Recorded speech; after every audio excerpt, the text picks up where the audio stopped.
আসসালামু আলাইকুম। আশা করি সকলেই ভালো আছেন। তো স্ক্রিনে দেখতেই পাচ্ছেন মাইক্রোসফট অফিস 2010 মানে 2010 যে ভার্সনটা আছে সেইটার অ্যাক্টিভেশন কে চাচ্ছে। তো আমাদের অ্যাক্টিভেশন কেটা এখানে দিতে হবে বা অ্যাক্টিভ করতে হবে যাকে বলি। তো অনেকেরই এইরকম প্রবলেম হয়ে থাকে মাঝে মধ্যে। তো একদম সিম্পল ওয়ে আছে এটাকে অ্যাক্টিভ করার। সেজন্য আপনাকে এরকম মেসেজ আসার পরে কিছু কাজ করে নিতে হবে, যেগুলো আমি স্টেপ বাই স্টেপ দেখাবো। তো এরকম যাদের আসে তারা সাধারণত এই প্রবলেমগুলোতে যারা পড়েন তারা পরে আবার নতুন করে উইন্ডোজ দেন বা দেখা গেছে যে মাইক্রোসফট অফিস চেঞ্জ করেন।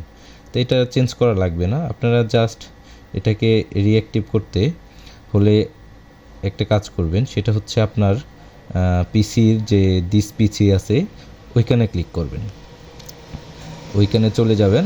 ওইখানে চলে যাওয়ার পরে দেখবেন লোকাল ডিস্ক সি নামে একটা ফোল্ডার আছে, সেইখানে চলে যাবেন। সেইখান থেকে দেখবেন প্রোগ্রাম ফাইল নামে একটা অপশান আছে, প্রথমটা না দ্বিতীয়টা।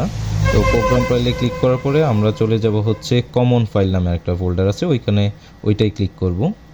তো ওইটাই ক্লিক করার পরে আপনারা দেখতে পারবেন যে মাইক্রোসফট শেয়ার্ড নামে একটা ফোল্ডার আছে, তো সেইটা ওপেন করব। ওপেন করার পরে দেখবেন মাঝ বরাবর একটা আছে অফিস সফটওয়্যার প্রোটেকশন প্ল্যাটফর্ম।